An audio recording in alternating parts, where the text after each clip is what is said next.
Hello everybody, welcome back to the next part of Scratch's Director's Cut. We were in this lower room of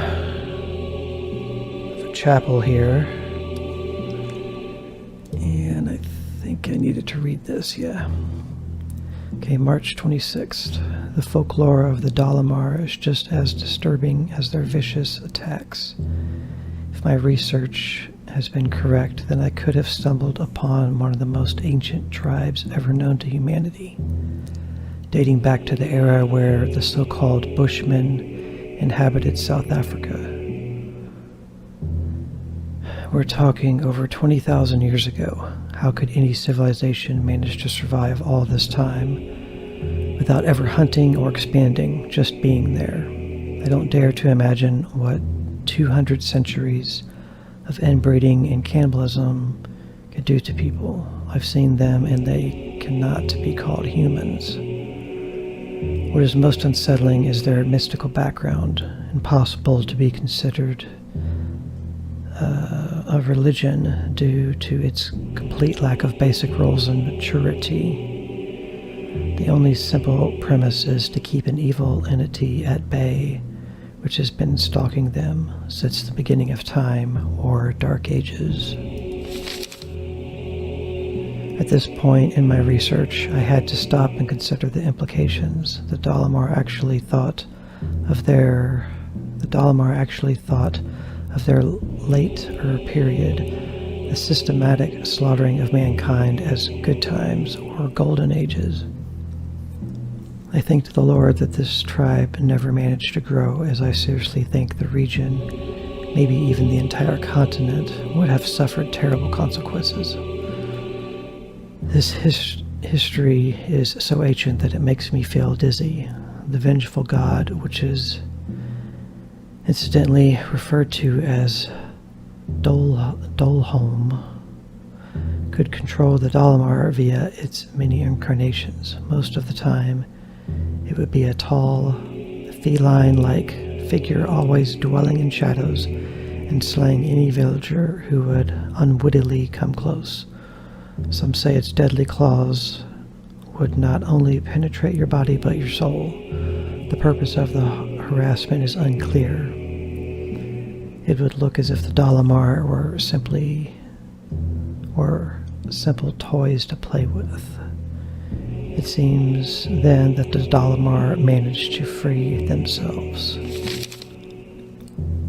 from its clutches with the help of an amulet or charm, which would effectively force the entity to retreat. The most curious thing is how this amulet was conceived. Two main elements were required to perform the exorcising of this evil, and they had to be strictly related to each other, one representing the victim and other representing the victimizer.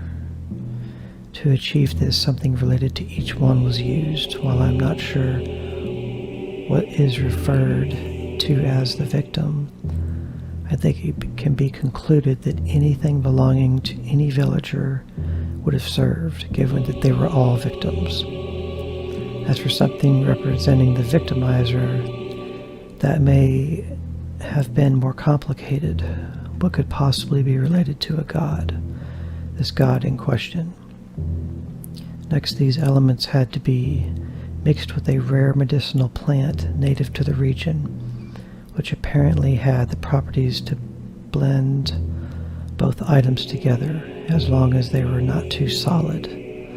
Finally, a branch of a particular tree, whose name escapes me now, had to be used as the holder of the blended items.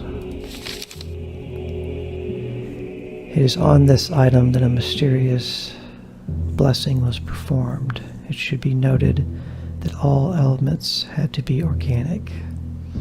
The Dalimar successfully released themselves from the control of the vicious god with an intense ritual that seems to have taken days to perform. In the end, the amulet was so powerful that the entities surrendered to their will and offered divine power in exchange for sacrifices. But the Dalimar wouldn't allow to be fooled. They decided that getting rid of this evil once and for all would be the wisest thing to do. So they managed to capture its spirit and store it someplace where they could guard it for ages to come.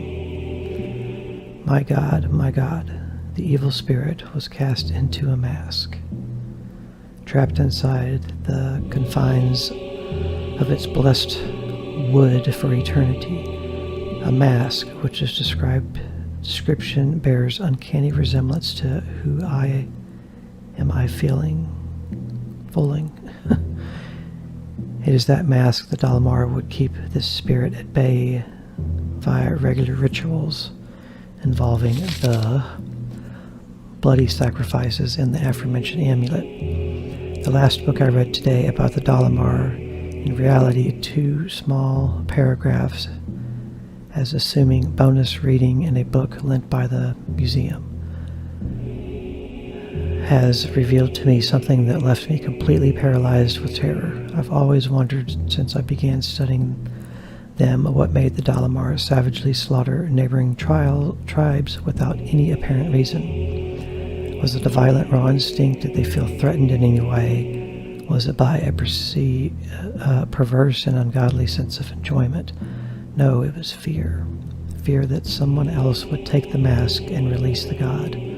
They killed to protect themselves from falling again into the Dark Ages. If they went to such extreme lengths to avoid this, then what did they have to do to endure when the entity was free? The rituals haven't been performed on the mask for years now. What have I done? What have I done? Okay, that was a little difficult to read. Just one moment. Sentence structures were a little odd and there's a few misspellings. Take a sip of drink. That was a long note. 1, 2, 3, 4, 5, 6. Won't count that one. About 6 pages. So, I mean, that talks about the masks. That's talking about this item. I had taken a few leaves and fruits from that strange African plant. They had a very peculiar smell. And then this item, which is a piece of wood, the branch was very odd looking. Can't combine. I don't know if you can combine anything in the inventory, but those two are what was being talked about, as well as some other stuff. I think we're done in here.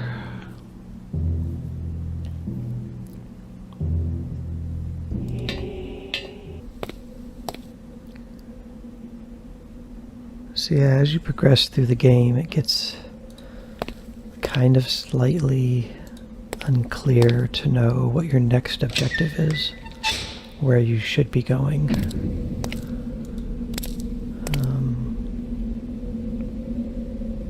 I have a hard time seeing the exit from here. It's right here.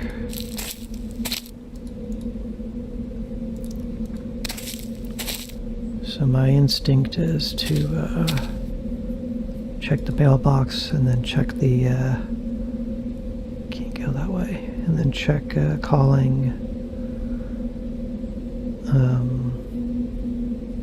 Jerry, see if he knows anything new.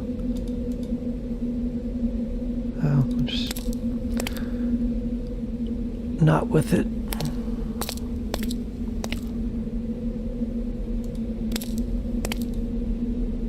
If I should do something about the car myself, but I decided to give Jerry a chance.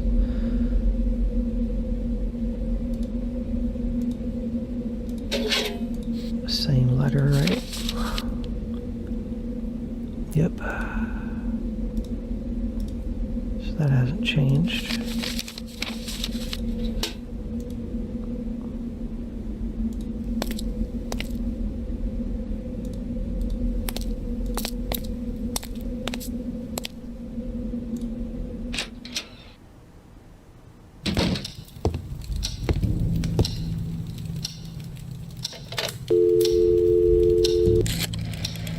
Jerry a call. Yes? Jerry, it's me. Michael, I was about to call you. Why? I've been thinking about what you told me, and you could be onto something there, but I'm worried about your safety now. This could be dangerous. What do you mean by dangerous? Well, let's suppose you're right, and James Blackwood is indeed hiding somewhere inside the house. He's a madman, a murderer, and your life could be in danger. Jerry, if James Blackwood is still alive, he'd be nothing more than a harmless, decrepit old man. I don't think I'd have any problem outdoing him. And what if he is armed? I'm willing to take that risk. He surely knows I'm here by now. What if he's waiting for me to leave so that he can escape? I can't miss this opportunity. The opportunity of what, for Christ's sake? Of knowing. I'm already too much into this, Jerry. And if I don't know what happened inside this house, I won't be able to sleep again. You're obsessed. You were supposed to finish your book, get some rest, and now look at this. What are you going to say to your editor? Who knows, maybe this whole episode inspires me to write that ending. I'm sorry. I can't leave this now, Jerry. It's too late. I can't believe this. I don't understand you. Doesn't the possibility of spending another night in that house with a creepy old man hiding in the basement scare you? I know what you're trying to do. Goodbye, Jerry. Michael? Michael! It's dangerous, do you hear me? Dangerous! You have to leave that place! I'll keep you informed. Right. Didn't feel like calling Jerry.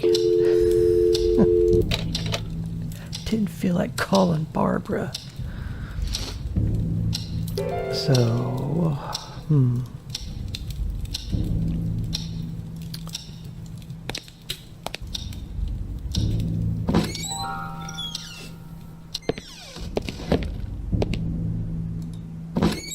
I mean, I don't think it's James Blackwood running around here.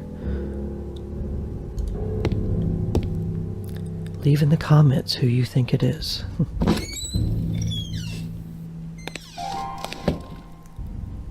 Wanted to look at this grinder thing again.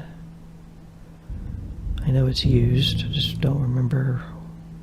I tried putting this leaf in there. Put the branch in there. No.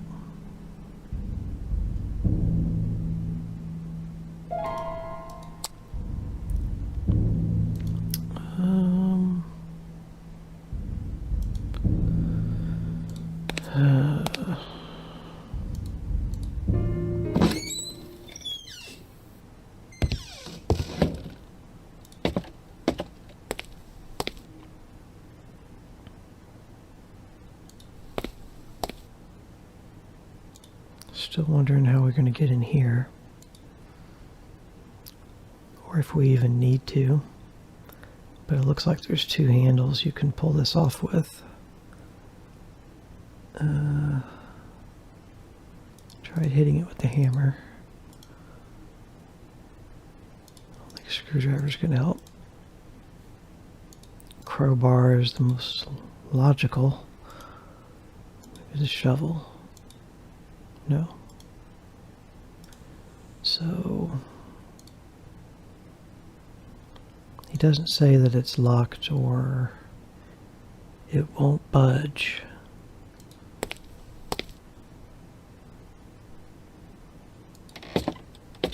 Okay. Sorry about the camera.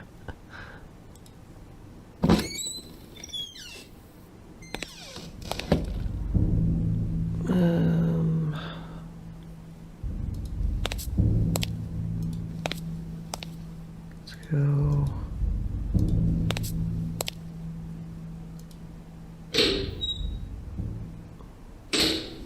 Okay, quick save.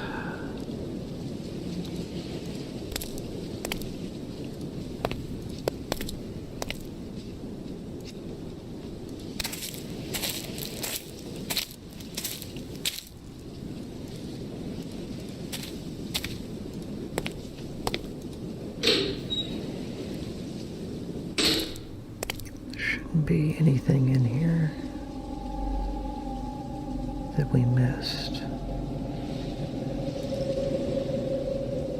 Several candle holders were attached to the walls, but alas, there were no candles in the vicinity. He doesn't take the mirror back, and you don't need to. So yeah, nothing to do in here.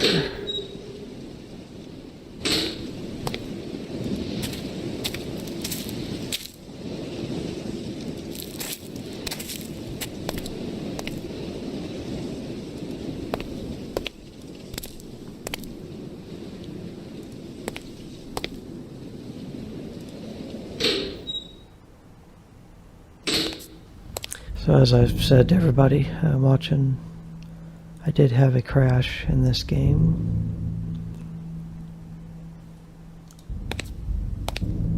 Briefly.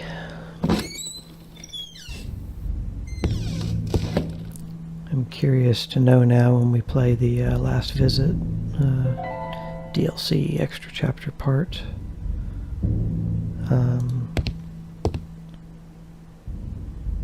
If it's going to crash at all during that. It may or may not. Let's go look at this alcohol over here, see if he wants any. Couldn't decide what was more impressive, the incredible collection of books in the study or the amount of booze in the dining room.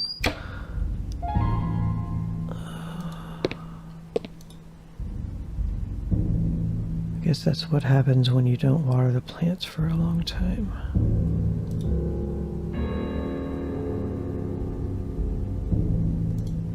Can you use this?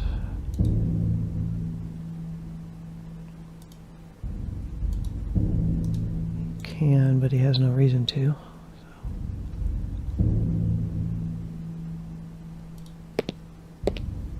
What's that spike? Oh, on the chair. Good grief, dude. This silverware.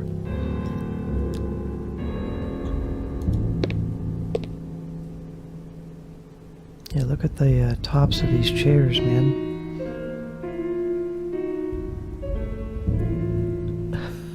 That's pretty brutal.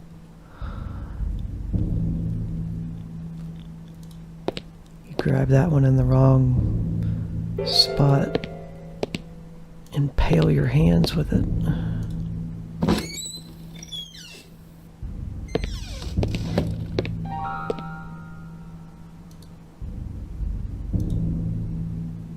We got everything in here. Read the note, opened the box, moved the tray. We're not forgetting anything.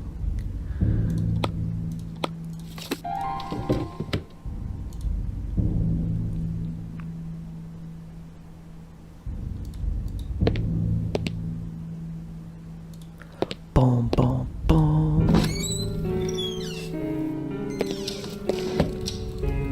I like the music in this game, or the ambiance, whatever you want to call it. It fits the mood and the game well, I think. So let's go look around upstairs then.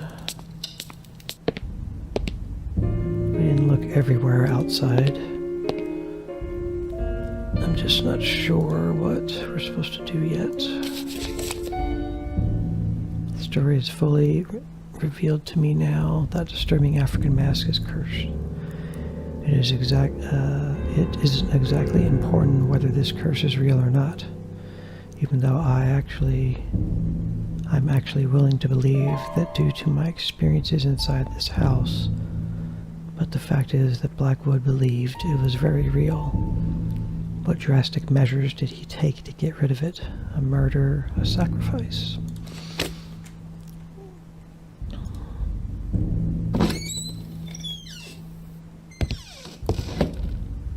Saving my game. I'm sure he doesn't want to write. Didn't want to touch the typewriter nor even look at it. I was feeling too nervous even to lay down and take a nap.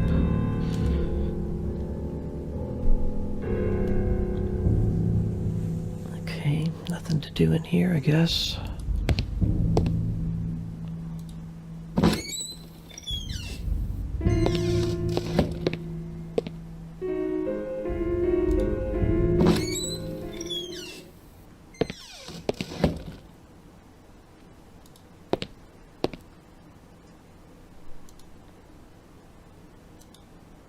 Something that looked like a lion's claw was firmly attached to the necklace. Maybe we can cut that off.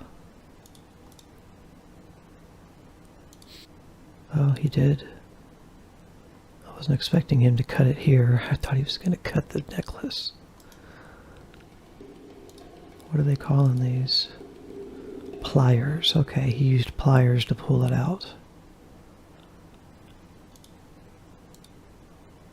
My zoological knowledge was as good as my technical expertise, but I was certain that the claw had definitely belonged to a lion.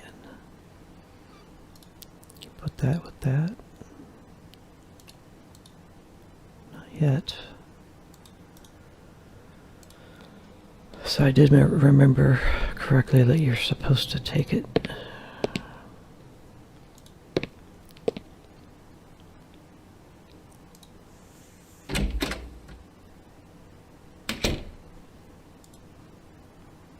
Its hollow eyes were piercing, almost hypnotizing.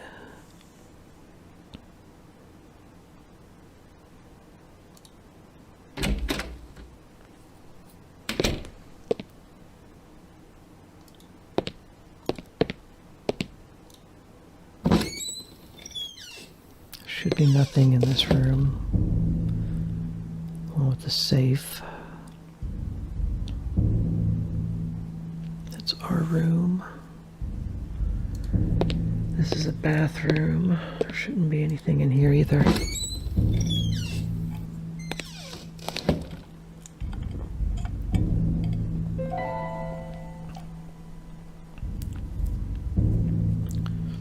It's one of the most terrible shower curtains I've ever seen in a game. It's like it's just put through the cloth. It's totally see-through.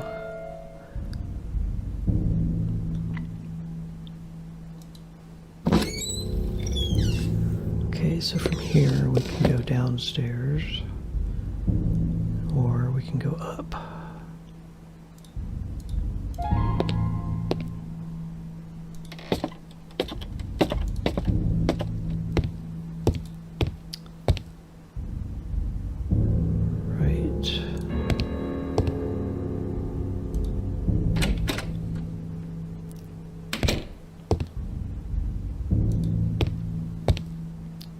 Little stove. Now can we put it on there? Oops.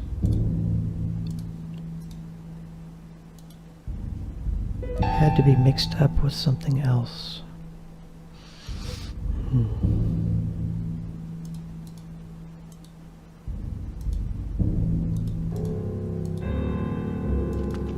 Okay.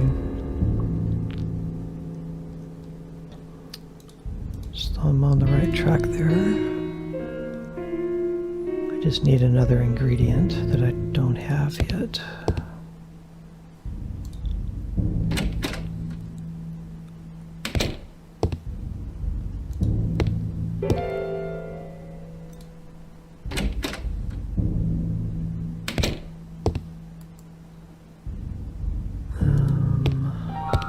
Let's look up here.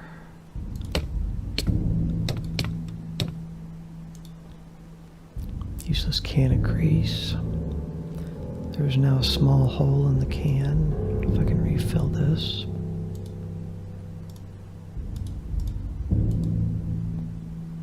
There's no more oil left in the can. There's a small hole. Several dusty cans were resting on the platform. One of them in a particular was dusty than the rest.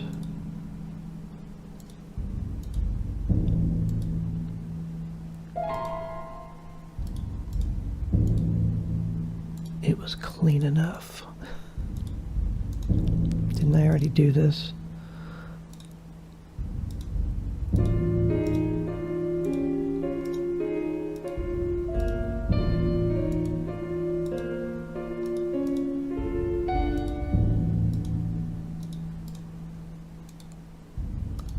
was pointless. So it's just repeated text.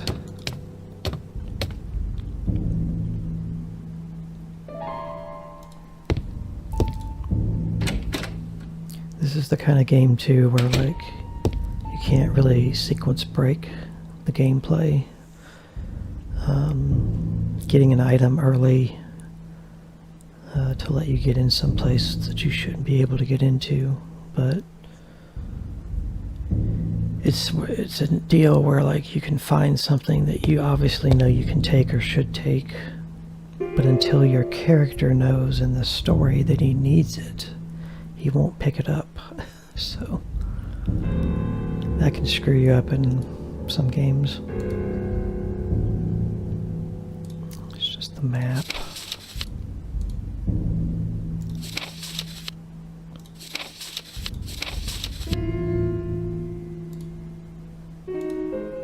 I think what we need is either going to be outside, or maybe it's on the shelf in the kitchen.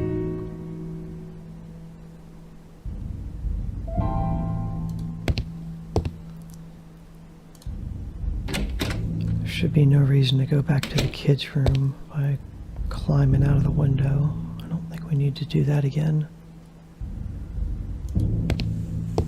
Upstairs, I guess I could look.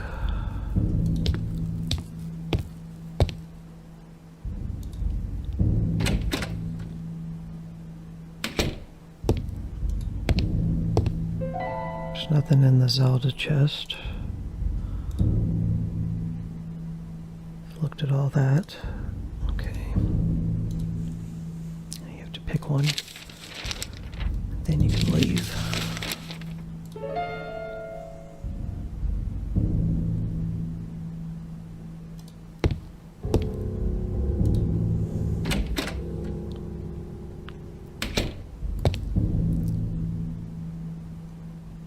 Whoa, why is that so black?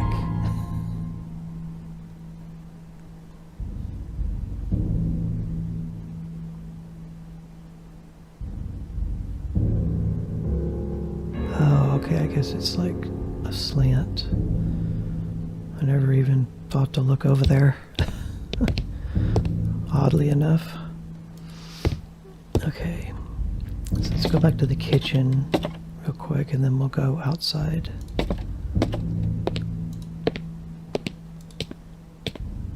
Just go all the way down.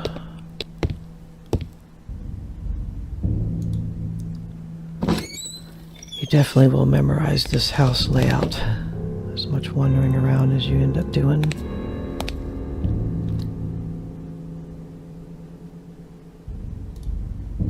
Countless jars and cans adorn the kitchen. Yes.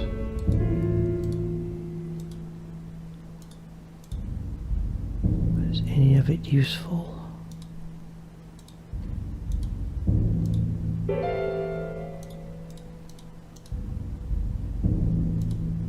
Apparently not.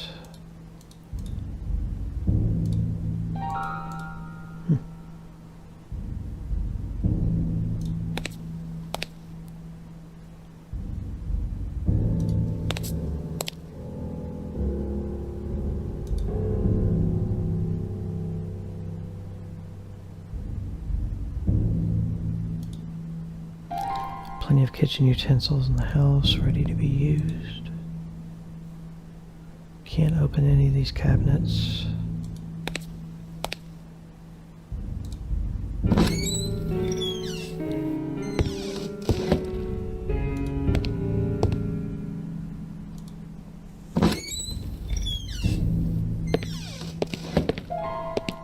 Saving my game. This was the crash door. Not today.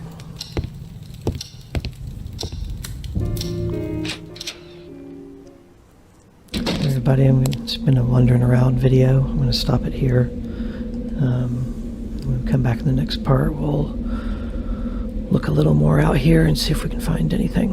Alright, thanks for watching. Bye.